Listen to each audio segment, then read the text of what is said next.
Hello, everyone. This is Stacy. Welcome to the landing.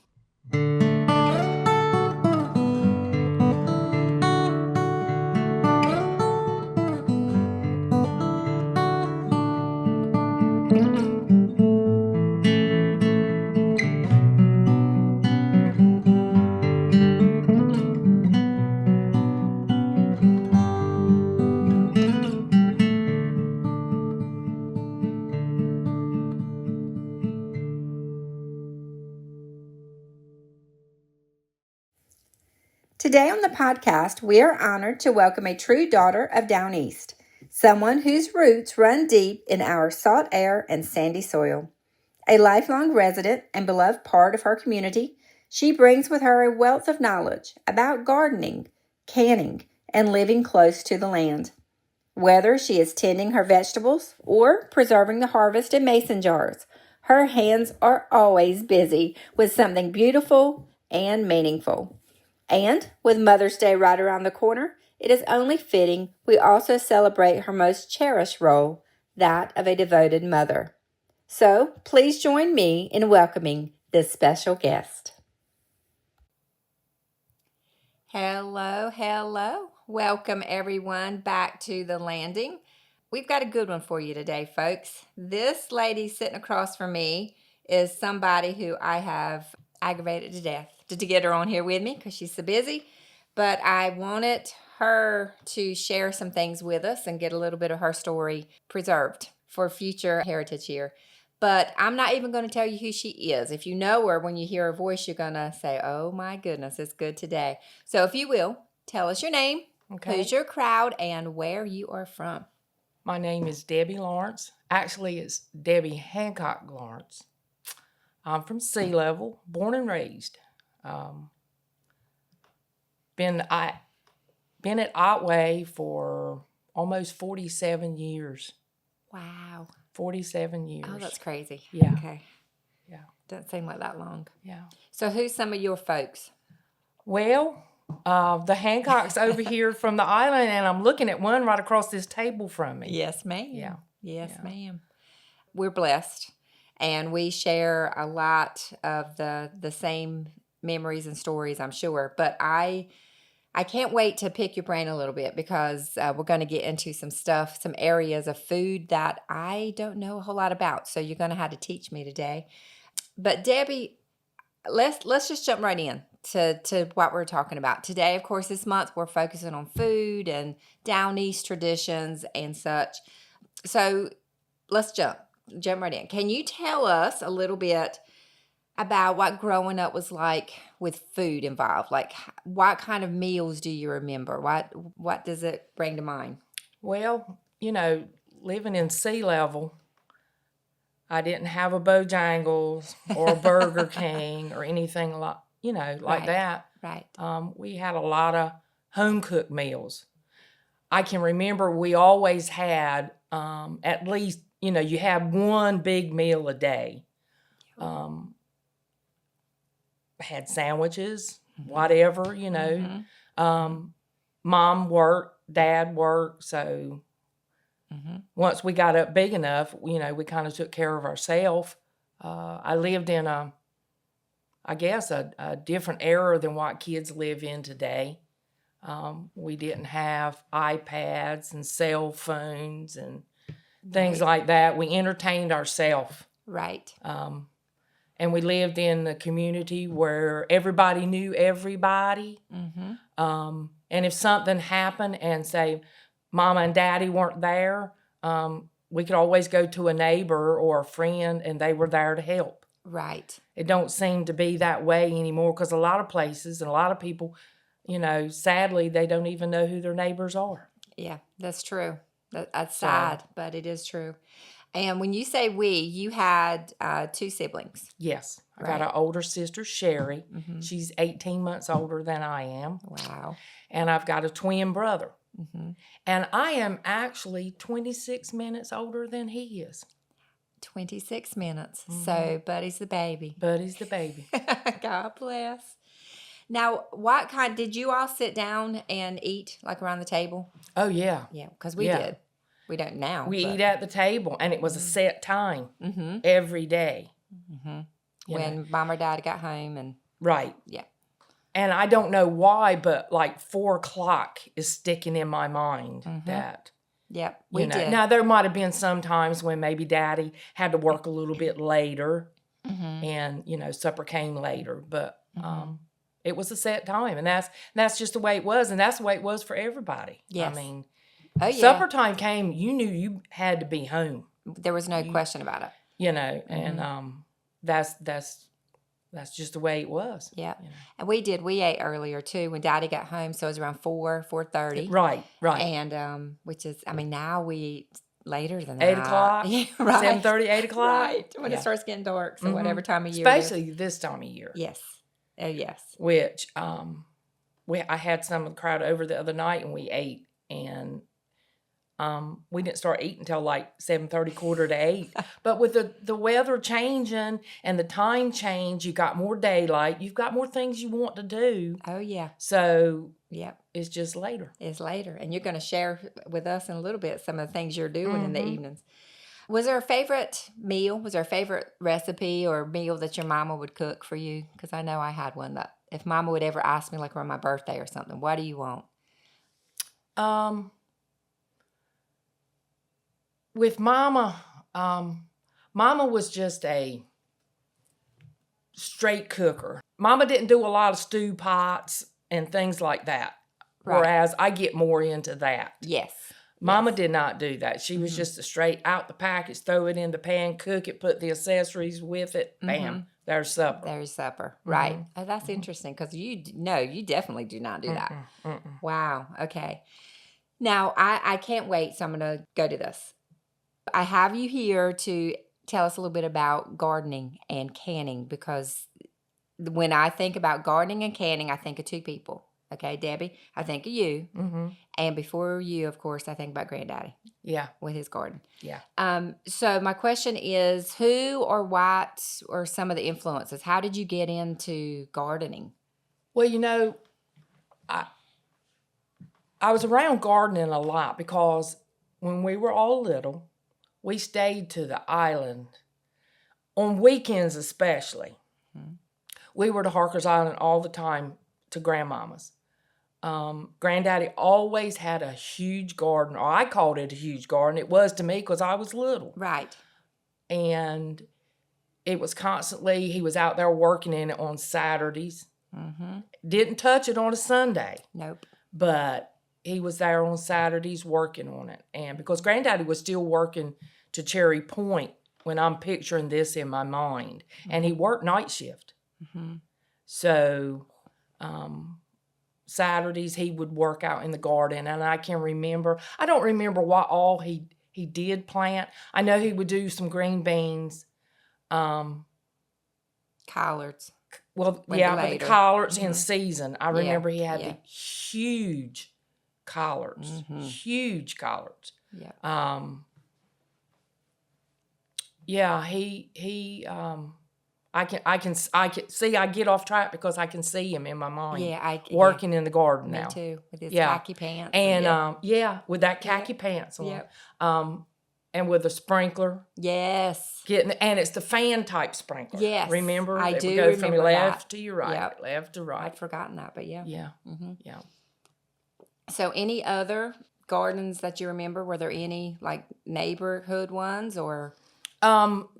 The lady that lived next door to us in Sea Level, Miss Daphne, she would plant a little garden. Her and her daughter Clarice would plant a little garden. And Daddy several years planted a garden in the backyard. Did. Yeah. Yeah. And Mom and Daddy did too.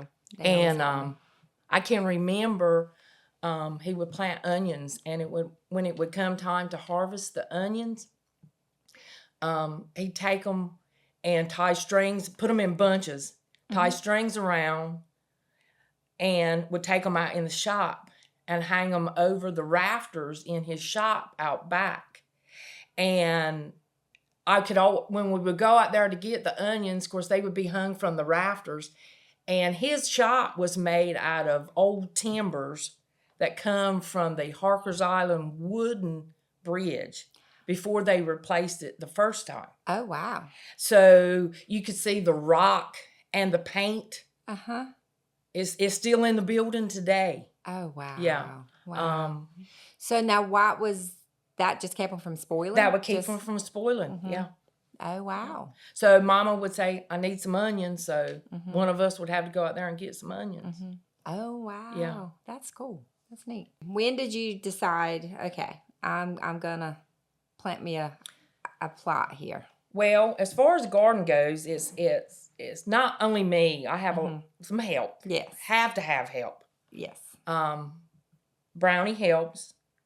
He's our tractor person. Mm-hmm. He does the plowing, turning it under, plowing, setting the rows. Used to, we'd have to what you call sweep the rows to keep the grass out the middle of them. But we've, over the years, come up with a new thing so we don't have the weed problem like we did have. That's big. Big game changer. I remember, Mama. Hoeing. Yeah. Spend hours in there hoeing. Yes. Hours watering. Back broke. Chasing a sprinkler. Trying not to get wet. Yes. You know. Yes. Yeah. Yeah. Jay and Juanita help. Jay he said his dad always had a garden over on Pivers Island when they lived over on Pivers Island. I remember him telling that the soil was so sandy and everything over on Pivers Island that he got somebody to bring loads of topsoil in. Oh, wow. To help improve the soil so he was able to grow. Oh, wow. Yeah. So I think all of us, and especially Brownie and Juanita, they remember it because they come from the Lawrence people or family down that road were farmers. And so they come from that. Their daddy always had a garden. HB always planted a garden when he was able. And we started it after he always wanted us to help. But we had other plans at that time. We were a lot younger, and we had other plans, wanting to go do this and wanting to go do that. And you had youngins, and you had... Yeah. And so we couldn't help. We would when we had to, but it was more or less against our will because we didn't want to be there. But anyway, once he passed away, his mama, Myrtle Lee, wanted to continue, so we kept the garden going. And we plant small, nothing like we're doing now. It was small. Yeah. And she was very satisfied with it. And then once she passed, we said, well, we're going to keep it going. Yeah. And we moved it from right beside her house to a couple lots over, further in what we call the field. And been there ever since. Describe for the listeners what your garden is. Because, like, when I think of Mom and Daddy's garden, it was big, especially if you had to go out there and pull weeds and stuff. But it is nothing big like yours.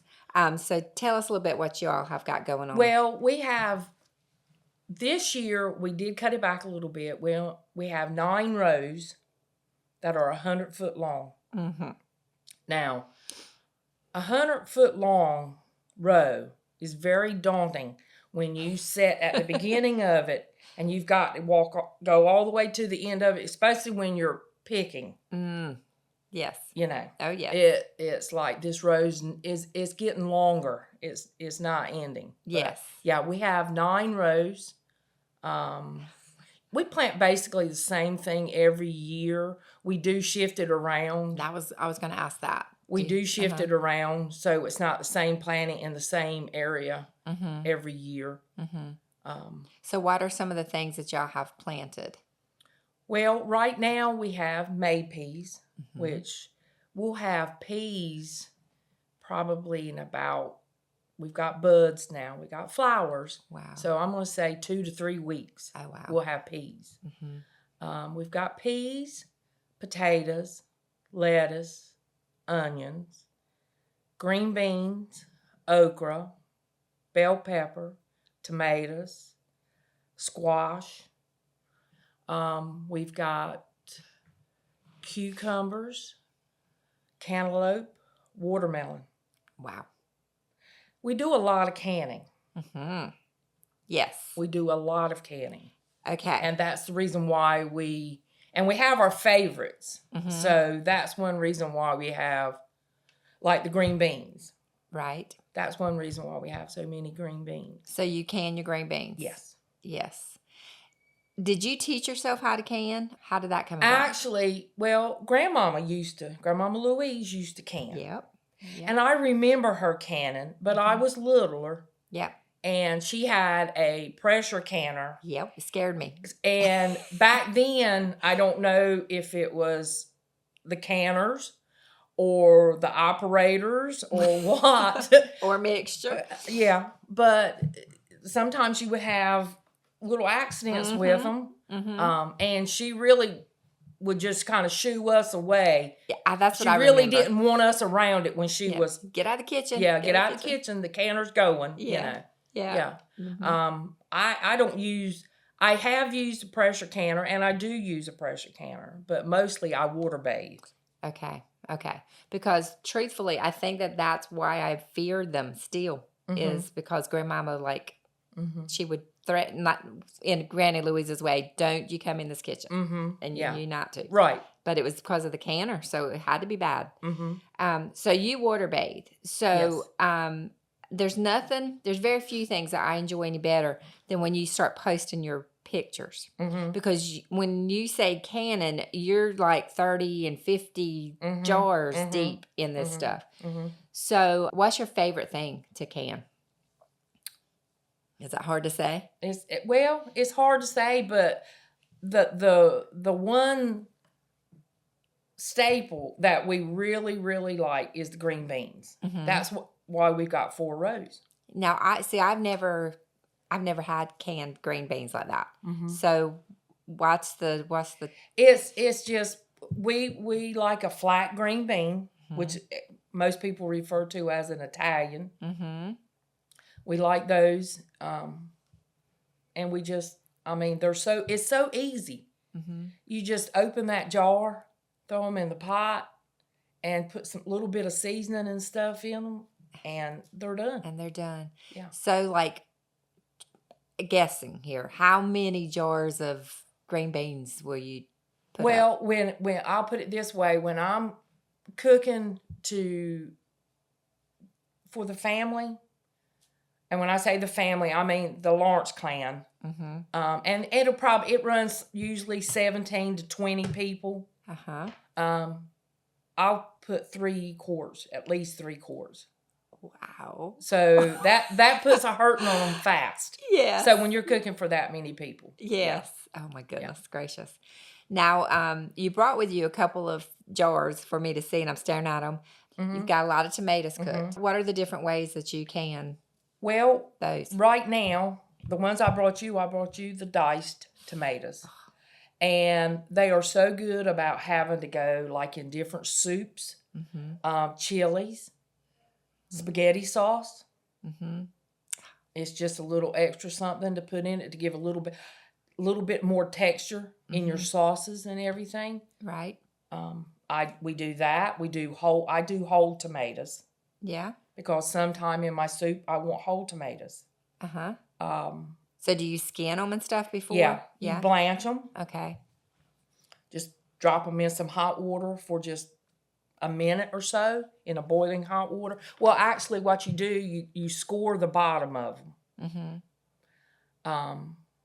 Put them in the hot water. Let them boil just a minute or so. Take them out, dump them in ice water, and you'll see the skin just start rolling up on them. Really? And you roll the skin right off of them. Oh, wow. For canning like that. And then you drop, 2, 3, 4, whatever, how big you a can? fill your jar. Yeah. Just fill your jar. Now, what kind of liquid do you add to them, or do you not? I do not add any liquid to tomatoes. Yeah. Wow. They make their own. It takes a lot of water growing tomatoes. There's a lot of water in tomatoes. Yeah. If it's dry, you're not going to have big. Oh, wow. Nice tomatoes. Yeah. It's water. But there's a fine line between enough and not enough. Yeah. I'm sure you've learned that the hard way too. Yes. Of course. Yes. Of course. And now, cucumbers, pickles and such. You got a jar? I can't wait to get That's a jar of sweet Mm-hmm. pickles. That's Otway pickles. That's what Brownie's mama, Myrtle Lee, called them, Otway pickles. They're sweet. Mm-hmm. Um, So in that jar with the cucumber, what's added? well, they take about 3 days to make. Oh, me. You start out by, of course, cleaning your cucumbers, cutting them up. You put them in a lime soak, pickling lime, Okay. for so many hours.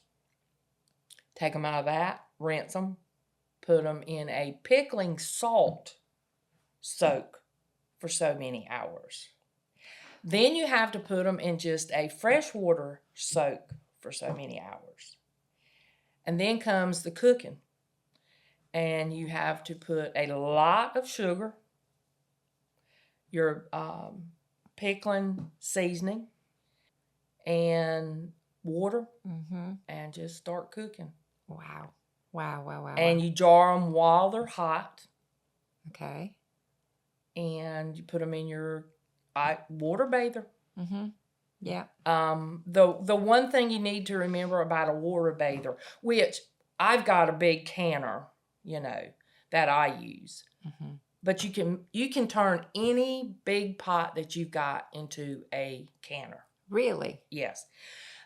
To Walmart, they've got, and I'm sure you can buy them anywhere. If you go to your cannon section, you'll see it's a little black rubber piece that's folded up nice and compact. And when you open it up, it fans out into a round circle, and it hooks together. And you can take that and just drop it in the bottom of your pan. Because the idea is to make it so the glass jar does not hit the bottom of the can of your pot. Of the pot. Because it's gonna bust. Right. Okay. Right. It's gonna That makes bust. sense. Yeah. So you can take any pot, put something in the bottom of it so it does not get direct contact with the bottom. Right. And make a canner out of it. And the secret to canning is which your pickles would be hot. A lot of your stuff is cold, like your green beans are cold, basically, when you put them in. Right. Cover them with water. You got to keep your lids completely covered. And you've got to have enough water to run them for the amount of time that's allotted. Green beans, I run them hour and 15, 20 minutes. And when you say run them, they're in the pot underwater. Once they get to a full rolling boil. Okay. Okay. Yeah. Wow. But you got to keep the water over them what time you're doing it. Now, sometimes it might come down some, and that'll be okay. But you want at least the content of the jar covered. And you have, I know that the screw-on lid, that's really...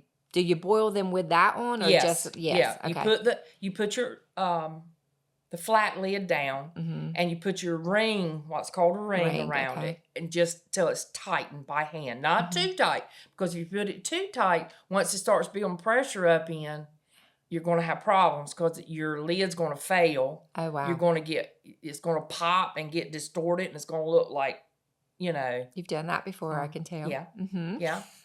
But looking at these, I can tell that the lid is kind of sucked in a little bit. Yeah, you've got an indentation right here on top. Okay. That it will pop in. And that's a good thing. And you'll hear them.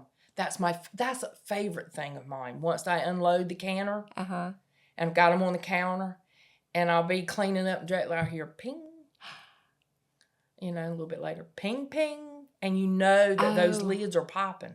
Oh, wow. So you know you succeeded. Because that means the seal is good. Yes. Exactly. Oh, well, that's cool. And shelf life. I remember thinking about Granny's. I mean, some of those dates on those were like years. Long. Yeah. Years. Really. They don't last. It don't last that long to my house. Right, because you eat. Well, I mean, Renee will come and get some stuff. BJ comes from Farmerville. He takes stuff back with him, and I'm constantly giving to this person and giving to that person. So, yeah. Well, I have, I've purchased a book, and I've been reading and I've been looking, trying to get my nerve up because I truthfully, that for some reason I'm scared. But now that you told me that about I can use my pots and do all that, that's not as traumatizing. Mm-hmm. I'm gonna It's try it. really easy. What would be the easiest? Where should I start? What do you think? Probably the easiest would be if you, green beans. Mm-hmm. If you Yeah. just went and bought you some green beans, whatever kind you like, Okay. Yep. just clean them, prep them good. Mm-hmm. Do you season them? No. Or no? Okay, that's just the green bean. Yeah, you do that when you're cooking them. Yeah. Yep. Clean them, break them up the size you want them. You know, Right. like you're getting ready to cook them. Yeah. Yep. And then you just take your jars, because your jars have been washed and ready to go, and just keep putting them in your jar. You've got to pack them. Okay. And when I say pack them, I mean you really got to pack, because once they get the pressure goes to building up in them, the volume goes down in your jar. So that's why you've got to pack them kind of tight. Okay. Then I take hot water, boiling water in a pot, and top the jar off till you this ring around the top of the jar. Bring water to that point. But first, you've got to put a tablespoon of pickling salt in each jar. In each jar. Okay. And then just screw the lids on. Take your lids. I boil my lids. Your rings and your flat piece. Put them in a pot, boiling water, so they're hot. You've got your little tongs. Pick them up, put them on there, and then put your ring on. And just hand tighten it good. Put it in your pot before you put your stove going. So it's cold water. Put them in there, and then... So you put them in when it's cold? I mean, okay. Yeah, put them in when it's cold. Okay. Turn the pot on and set back and wait. And keep check on it, because once it starts to that full rolling boil, you start timing it. And it's about how long? An hour and 15 minutes, something like that. Be safe. And then just sit them out on the counter? Once they do that, I turn the pot off and let it cool down. And then I take my it's a cannon thing that you can pick your jars up with. And I take that and pick them up and put them on the counter and let them start cooling down. Set them on a towel, like you see in the pictures. That's those pictures I love. Yeah. Yeah. But now I understand what you, I remember sometimes you'll say, I'm starting my cucumbers, but that's why that's a several day thing. Yeah. That's an ordeal. That is an ordeal. Oh, yeah. Okay. Well, I'll start with green beans. You have inspired me. Oh, my goodness. This is so interesting to me because it's something that, I mean, for several years I have wanted to do, and I always look at your pictures and say, okay, I'm going to do this. But for some reason in my mind, I've had it be such a hard thing. It's not. It really, and I think that's the problem. People make it in their mind a lot harder than it actually is. Yeah. Just like gardening. Gardening is not really that hard. The best way to do for beginners, I would say, would be to start small. You don't want to be overwhelmed. Right. So pick a couple of things and have a row about 10 or 15 feet, 20 feet. Yeah, and start small, and then you can go bigger. And you'll learn through trial and error what you've got to do. Yeah. Now, do you plant things that, like, they'll have rolling harvest? So, like, one thing will come because, I mean, you'll be eating that for the heavy for a couple of weeks, but then that'll go. So you intentionally do that. Yeah, intentionally. That's like the May peas. They're going to be the first thing to come off. Yeah. So we'll have those. And at the same time, there should be potatoes too, because the potatoes have got buds on them. And that's the little red potatoes. Oh, my goodness. So good. I think they're called Pontiacs, I believe is what they're called. And then next will be the green beans. Yeah. Wow. And you can everything? Everything. That's it. Wow. So I mean, I'm sure you eat some fresh too, but you will can. Yeah. Wow, Debbie. Yeah, it's... Wow. Okay. Our time is gone, and I'm sad about that because I love listening to you. So, you have given some great tips, but do you have any last minute words of advice or encouragement for those who are listening? It's like, okay, I'm going to do this. Like, what maybe is the easiest thing to grow, or what do you think? Just to start small. Don't overwhelm yourself. Mm-hmm. Gardening is something I think that when we first started it was just, it's like relaxation, really. Mm-hmm. I mean, you get away. It's something we had to do every day.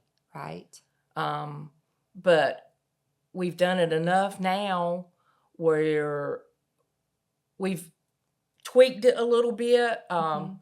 We now use a weed barrier, an irrigation system. Mm-hmm. So there's no more dragging that water hose and getting sprayed. Yeah. And so that's a key to the garden looking like it looks also. Mm-hmm. But just start small. Yeah. Don't overwhelm, because it is very overwhelming. Mm-hmm. If you plant too much and the weeds start getting ahead of you directly, you're going to say, forget it. I'm not messing with I can't do anything. Right. So that's why I say start small. Start small. Yeah. Yeah. And then kind of learn as you go. Mm-hmm. Yeah. And from what I'm listening to you too, I can tell this is kind of like a family bonding thing It too. is. I mean, It this is. is something It that y'all is. do It together. is. Yeah. Juanita does just as much canning as I do. Mm-hmm. So, and we're both doing it at the same time. Mm-hmm. You know, Mm-hmm. And with both of us doing it, so if I run short on something, I'll call Juanita and say, Neat, have you got so-and-so? And she'll say, yep. So I scoot across the road and get what I need, or vice versa. She'll call me. Right. You know, so, yeah. But I mean, you know, we'll put up 50, 60 plus jars of green beans a year. Love it. But you'll enjoy them all year long. And so are your youngins. And when I make homemade soup, 2/3 of what's in my soup is fresh out the garden. Wow. No matter if it's done now or if it's done Christmas. Right. Wow. Right. I love that so much. Yep. Well, Debbie Sue, I love you. I love you. And thank you very much for coming and enlightening us and giving us a lot to think about. I'm excited. I'm going to do this. I'm going to send you pictures. You can send me pictures. And I'll probably call you and ask questions. You can call. I will. You can call. Well, thank you very much. It's been great. You're welcome. Thank you for joining us again to The Landing. This podcast is brought to you by the Core Sound Waterfowl Museum and Heritage Center. I am your host, Stacy Davis Basden, and today's podcast was produced by April Davidson. Tune in again next week as we continue remembering, sharing, and learning together. Until then, stay safe and be kind.